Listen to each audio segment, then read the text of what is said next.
Salam sehat, salam mujizat, salam sukacita, shalom bagi kita sekalian.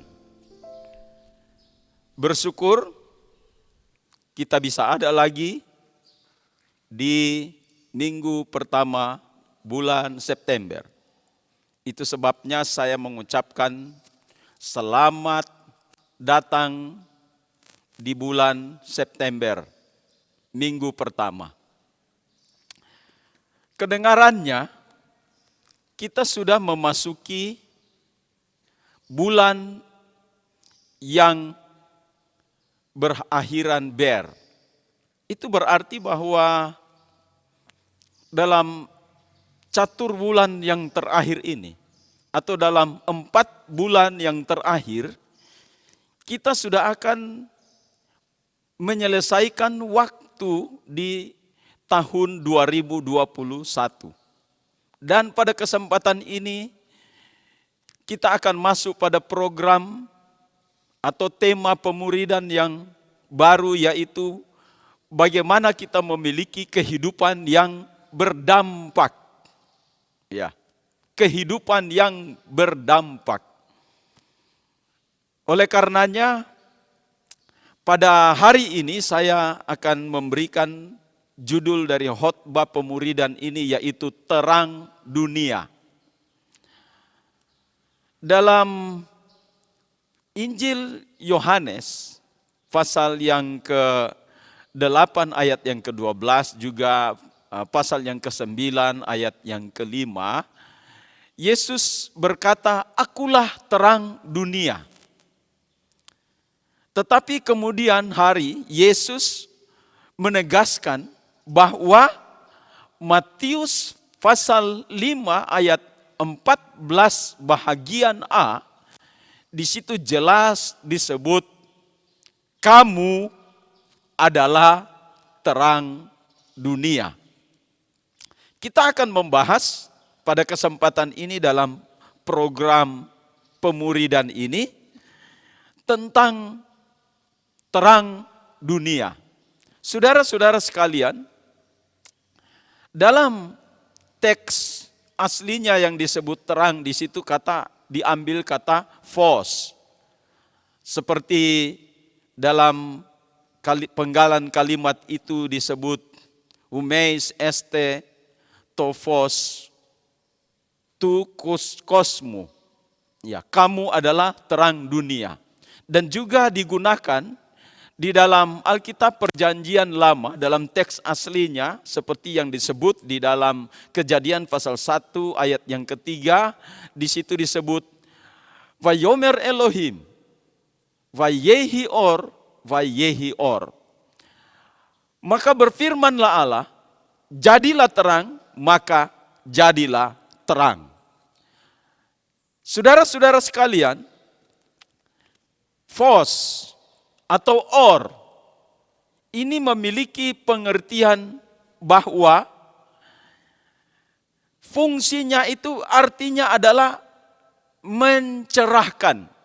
Artinya dia akan tampil di segala sesuatu yang tidak kelihatan. Ketika ia ada, maka segala sesuatu terang benderang, jelas, clear.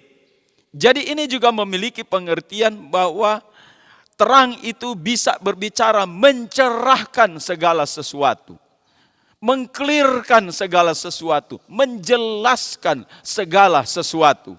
Nah, kita disebut adalah terang dunia yang akan menjadi clear dunia, menjadikan dunia ini menjadi clear ketika kita ada di tempat itu.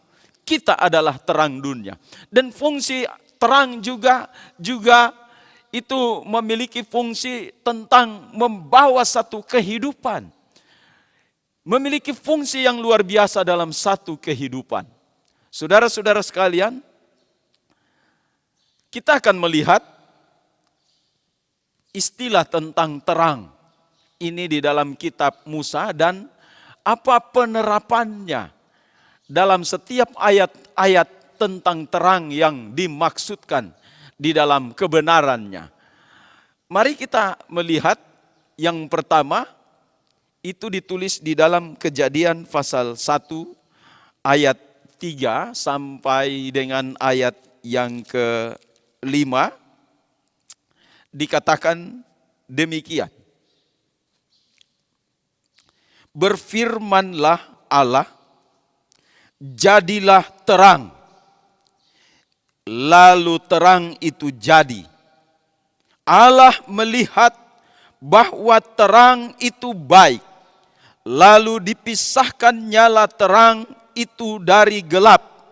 Dan Allah menamai terang itu siang, dan gelap itu malam. Jadilah petang dan jadilah pagi, itulah hari pertama.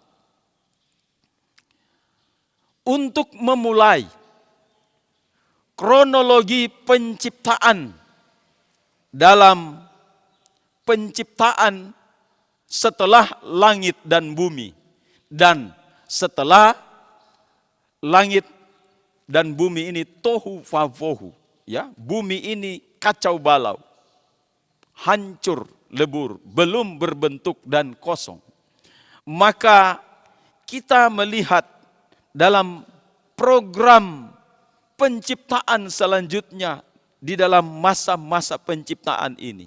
Sebelum ada kronologi penciptaan hari kedua, ketiga, keempat, maka terjadi penciptaan hari pertama. Dan hari pertama itu dinyatakan dalam ciptaan itu adalah terang. Ya. Vayomer Elohim, Yehi or, Vayehi or. Berfirmanlah Allah, jadilah terang, maka jadilah terang itu. Saudara sekalian, ini yang pertama dilakukan untuk memberikan satu kehidupan bagi seluruh ciptaan yang lainnya untuk hari kedua, hari ketiga, dan kemudian hari yang berikutnya sampai kepada manusia. Dan kita melihat juga di dalam kebenaran ini, lanjut dalam pembacaan dalam Kejadian pasal yang sama, yaitu pasal yang pertama, ayat 14 dan ayat yang ke-15.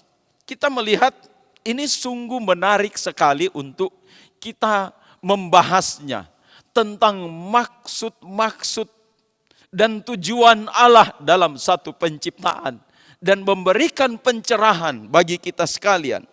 Dalam ayat 14 mulai saya membacanya. Berfirmanlah Allah, jadilah benda penerang pada cakrawala untuk memisahkan siang dari malam. Biarlah benda-benda penerang itu menjadi tanda yang menunjukkan masa-masa yang tetap dan hari-hari dan tahun-tahun. Dan sebagai penerang pada cakrawala, biarlah benda-benda itu menerangi bumi, dan jadilah demikian. Saudara sekalian, kita melihat dalam proses penciptaan benda-benda penerang. Kita tahu bahwa benda-benda penerang ini ada bulan, kemudian juga ada matahari, kemudian juga ada bintang-bintang. Jadi ketiga benda ini merupakan saluran terang, merupakan channel di mana terang itu disuplai kepada seluruh ciptaan, kepada semua alam semesta. Kita bisa membayangkan ketika seluruh alam semesta ini tidak diatur dengan sebagaimana mestinya. Kalau di sini dikatakan khusus untuk keadaan kita di bumi, maka tiga benda penerang ini sangat menentukan untuk menentukan masa dan waktu. Kita tahu tentang bulan, waktu, kita tahu tentang tahun, kita tahu tentang dari jam, kemudian jam yang berikutnya, kemudian jam yang berikutnya. Jadi benda-benda penerang ini merupakan pengatur sistem waktu, ya. Sistem dari satu kronologi di masa-masa di dalam setiap kehidupan yang ada di muka bumi ini. Saudara-saudara sekalian, kita melihat benda-benda ini sangat penting menjadi channel, menjadi saluran bagi ciptaan Tuhan. Hari ini saya berbicara khusus fokus tentang kehidupan di bumi. Mari kita melihat dan apa maksud dari kebenaran ini disampaikan melalui firman-Nya. Dan apa maksud dari Yesus sendiri menyatakan bahwa kamu adalah terang dunia. Ini memiliki keterkaitan, memiliki satu urutan penjelasan. Pada bagian pertama memang ini merupakan satu analogi, satu gambaran. Tetapi kemudian gambaran-gambaran ini menuju pada satu tujuan pencerahan, tujuan penjelasan yang luar biasa bagi kita sekalian di dalam satu kehidupan. Bulan memiliki fungsi yang berarti bagi bumi. Dia menyinarkan terangnya yang didapatkan dari sumber terang itu sendiri. Karena bulan adalah merupakan saluran terang, ya, di mana bulan itu memancarkan cahayanya ke bumi, walaupun jarak antara bulan dan bumi itu berkisar 380.000 kilometer jaraknya. Sangat jauh. Tetapi terang dari bulan itu dan keberadaannya membentuk satu sistem yang berarti bagi bumi. Maka banyak satu pengungkapan ya tentang bulan, satu kiasan, satu gambaran bahwa ini merupakan satu gambaran tentang kehidupan yang berarti bagi manusia. Saya ambil contoh kecil saja. Kalau saudara-saudara sekalian pada malam hari, sore menjelang malam, menelusuri satu kota, di mana di pinggir jalan itu ada orang-orang yang menjual barang-barang makanan, jajanan. Di situ ada namanya kue terang bulan. Ini salah satu bagian dan banyak lagu-lagu yang digubah, yang mengiaskan tentang bulan. Bulan ini adalah merupakan satu dambaan dalam kehidupan manusia dan bukan saja itu dan memberi kehidupan yang berarti, saudara-saudara sekalian. Itu bulan.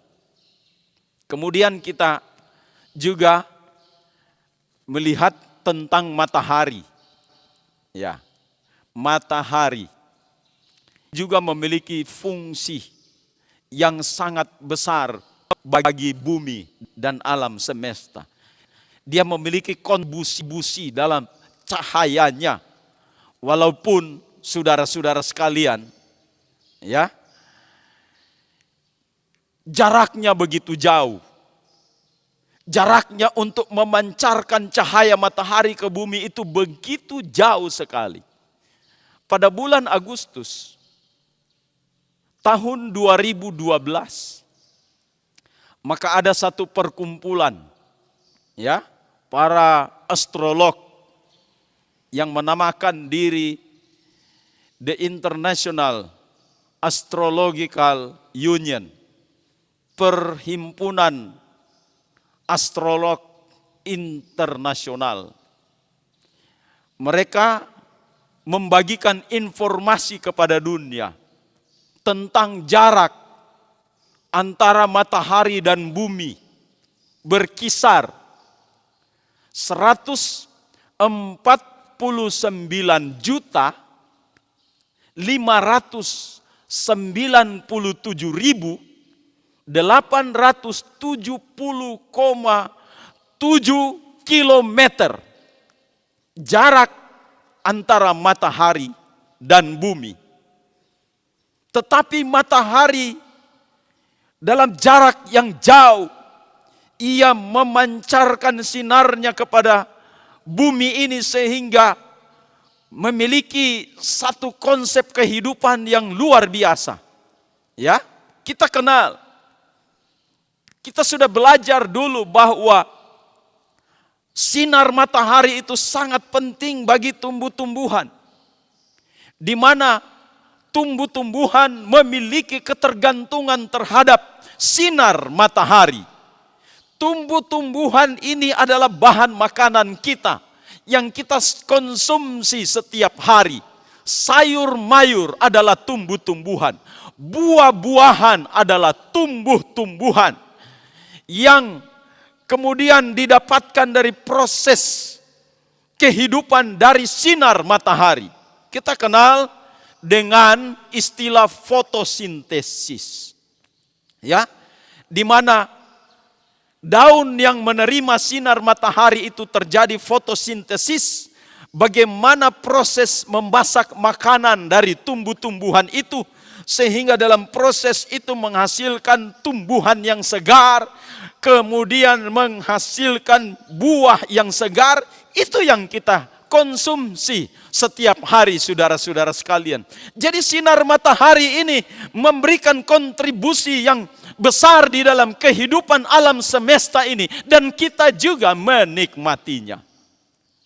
Tidak sedikit orang di zaman pandemi COVID-19 dianjurkan untuk berjemur di sinar matahari supaya mendapatkan satu konsep imun tubuh yang bagus, ya, harus berjemur di sinar matahari itu. Karena matahari memiliki kontribusi dalam satu kehidupan yang luar biasa, saudara-saudara sekalian. Juga ada bintang. Ini yang lebih jauh dari bumi, saudara sekalian. Dicatat bahwa cahaya bintang itu untuk masuk sampai ke bumi itu memakan waktu 4,2 tahun, saudara sekalian, baru cahayanya itu bisa sampai ke bumi. Tetapi semua sinar-sinar bintang itu memiliki satu kehidupan yang berarti di dalam kehidupan manusia, sesuatu yang berarti. Kalau kita kemudian mendengarkan banyak puisi-puisi kiasan, sehingga ada pepatah mengatakan begini, gantungkanlah cita-citamu setinggi bintang di langit. Saudara sekalian, ini menunjukkan tentang satu pengharapan yang baru. Tentu, ini bukan hanya sekadar bagaimana cahaya-cahaya dari bulan, matahari, dan bintang kepada satu kehidupan di alam semesta ini. Tetapi ini adalah merupakan satu gambaran yang sangat jelas. Merupakan satu analogi. Kenapa, saudara-saudara sekalian? Rasul Yohanes dalam kitab Wahyu pasal yang ke-12, ayat yang pertama kedua, di situ melukiskan tentang gereja Tuhan, tentang perempuan yang berdiri di atas bulan, yang berselubungkan matahari, kemudian yang bermahkotakan 12 bintang. Karena benda-benda ini memiliki satu kontribusi yang luar biasa di dalam kehidupan alam semesta. Dan ini digambarkan, saudara-saudara sekalian, juga untuk kehidupan gereja Tuhan. Itu sebabnya Yesus kemudian berkata, Humeis este tu fos tu kosmu. Tetapi kamu adalah terang dunia. Karena kata terang itu sendiri memiliki kontribusi yang luar biasa di dalam satu kehidupan dan juga di dalam kehidupan rohani kita semua, saudara-saudara sekalian. Kemudian setelah Yesus mengutarakan tentang kalimat tadi, maka disebut di dalam Injil Matius pasal yang kelima, pasal yang sama di dalam ayat pokok kita yang kita bacakan tadi, di dalam ayat yang ke-16 dikatakan begini, demikianlah hendaknya terangmu bercahaya di depan orang, supaya mereka melihat perbuatanmu yang baik dan memuliakan Bapamu yang di sorga. Haleluya. Saudara-saudara sekalian, intinya begini. Sebagaimana bulan, matahari, dan bintang-bintang memberikan kontribusi yang besar bagi kehidupan di alam semesta ini, demikian juga kita, gereja Tuhan. Gereja yang sedang berjalan menuju kesempurnaan, yang digambarkan berdiri di atas bulan, berselubungkan matahari, dan bermahkotakan 12 bintang. Saudara-saudara, gereja Tuhan harus berdampak. Kehidupannya berdampak, memberikan kontribusi yang luar biasa untuk seluruh kehidupan bagi dunia, bagi bangsa-bangsa, dan juga memberikan kehidupan bagi setiap kehidupan di mana saja. Jadilah gereja Tuhan yang berdampak. Pancarkan cahaya ilahi di tengah-tengah dunia ini, supaya dunia kemudian akan bersinar memancarkan kemuliaan Allah turun di muka bumi ini. Haleluya.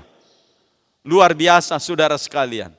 Mari kita melihat kebenaran yang kedua tentang terang, yang saya ambil di dalam kitab Keluaran pasal yang ke-25 ayat yang ke-37. Demikian bunyi firman Tuhan. Keluaran pasal 25 ayat 37. Haruslah kau buat pada kandil itu 7 lampu, dan lampu-lampu itu haruslah dipasang di atas kandil itu, sehingga diterangi yang di depannya. Haleluya. Dalam pembacaan mulai ayat 31 sampai ayat yang ke-40, ini berbicara tentang satu alat penting dalam tabernakel Musa, yaitu kandil, atau biasa juga disebut dengan kaki dian, kandil atau kaki dian.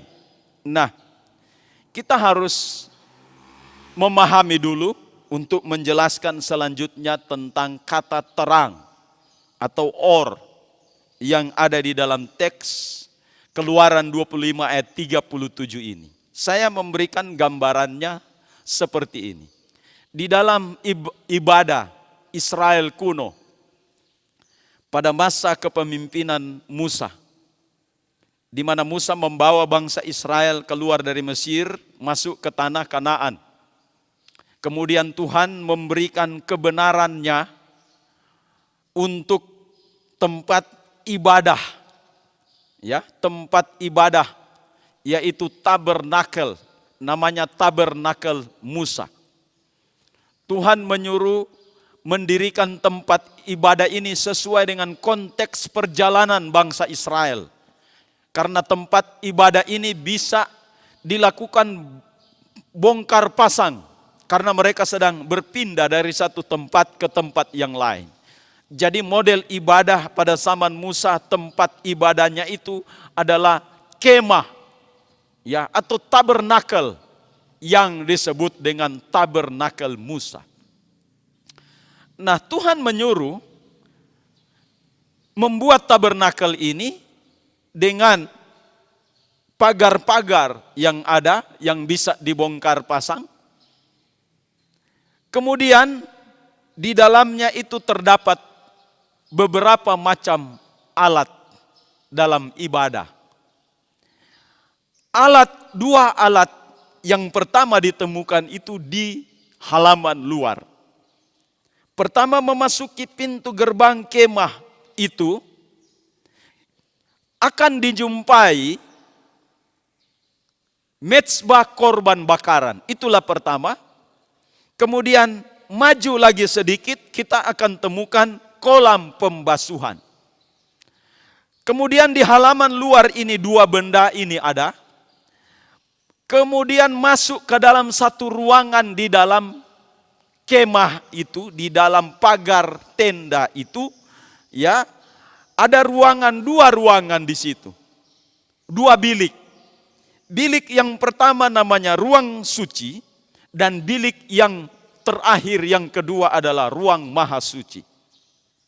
Di ruang suci itu kita akan temukan ketika memasuki ruangan atau bilik itu, sebelah kiri ada yang namanya kakidian atau kandil. Kemudian sebelah kanan ada meja roti pertunjukan. Terus lagi mendekati pintu memasuki ruang mahasuci, di situ ada mezbah, ya. Itu ada mezbah persembahan, penyembahan, ya. Itu adalah mezbah persembahan ukupan. Kemudian masuklah di ruang mahasuci, di situ ada tabut perjanjian. Jadi kita melihat ada alat-alat itu, korban bakaran, ya, mezbah korban bakaran, kolam pembasuhan, kemudian kandil atau kakidian, meja roti pertunjukan, kemudian mezbah dupa, dan masuk ke alat yang terakhir yaitu tabut perjanjian. Nah, ketika para imam orang-orang Lewi dan imam besar melaksanakan tugasnya sampai di ruang mahasuci, di tabut Tuhan itu, memercikan darah di tabut Tuhan itu, di atas tabut Tuhan yang diambil dari mezbah korban bakaran. Disembelih, darahnya diambil di dalam satu mangkok, kemudian itu tentunya dikerjakan oleh para kaum Lewi di situ untuk penyembelihan. Imam besar mengambil dan membawa darah itu, ya, terus menuju ke alat yang kedua sebelum memasuki ruang mahasuci, ya, ruang suci dan ruang mahasuci. Maka diwajibkan untuk membasuh seluruhnya, membasuh tangan dan kaki untuk masuk ke ruang suci.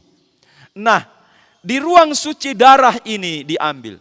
Di ruang suci itu ada imam-imam yang terus bertugas untuk memelihara alat-alat yang saya sebutkan tadi. Kandil, meja roti pertunjukan, dan mezbah dupa. Itu dibersihkan, jangan kotor. Dan saudara-saudara sekalian, di situ ada kandil yang dibaca tadi, dikatakan bahwa kandil itu harus menyala dan menerangi ruangan itu. Jadi imam akan berjalan di sini di dalam konsep ruang suci yang sudah diterangi dengan penerangan di kandil itu, baru kemudian bisa masuk ke ruang maha suci. Saudara, saya tidak menjelaskan semuanya ini, tetapi saya menjelaskan tentang kandil, tentang kaki dian. Kaki dian ini harus menyala, saudara-saudara sekalian. Jadi menyala, menerangi meja roti pertunjukan, menerangi mezbah dupa, menerangi seluruh ruangan. Saudara sekalian, sebenarnya ini berbicara tentang gereja Tuhan, di mana kita adalah kandil-kandilnya Tuhan.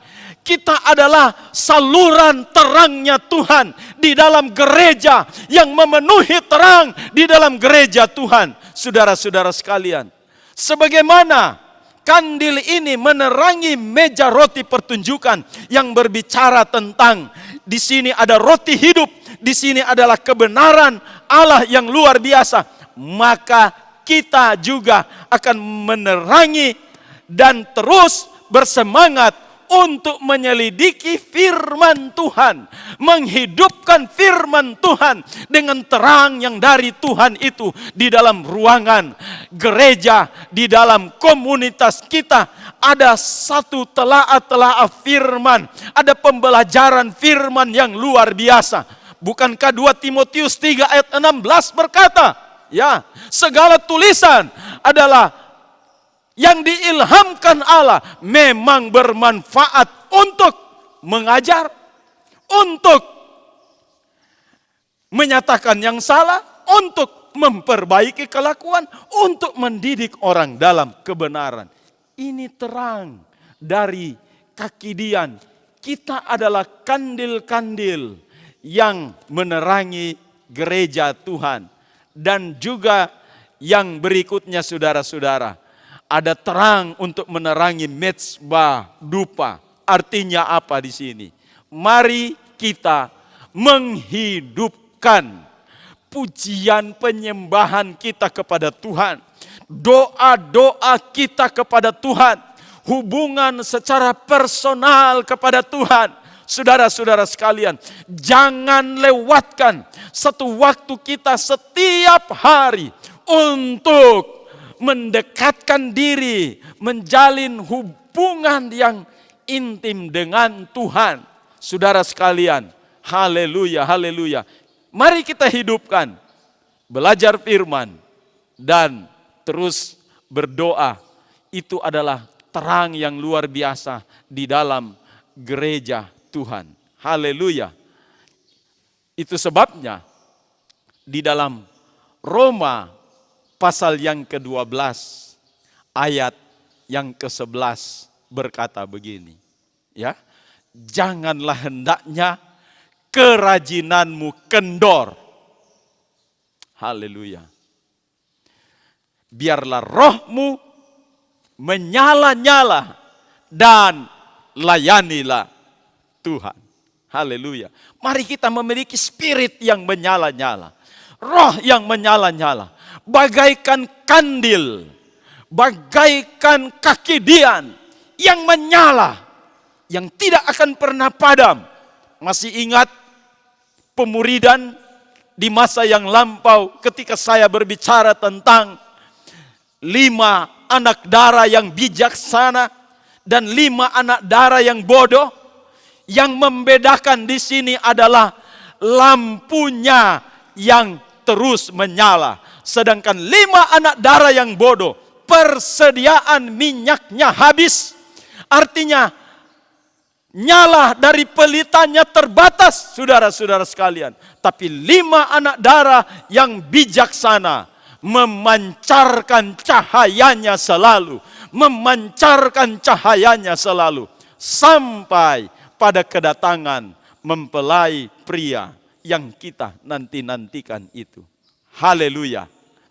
Pesan pemuridan hari ini, saudara-saudara sekalian, biarlah kita semua menjadi saluran terang yang memancarkan terang bagi dunia, bagi orang yang di sekitar kita, dan bagi komunitas kita. Terang di dalam kota, terang di mana saja, terang bagi bangsa-bangsa, dan juga kita memancarkan terang bagi gereja Tuhan.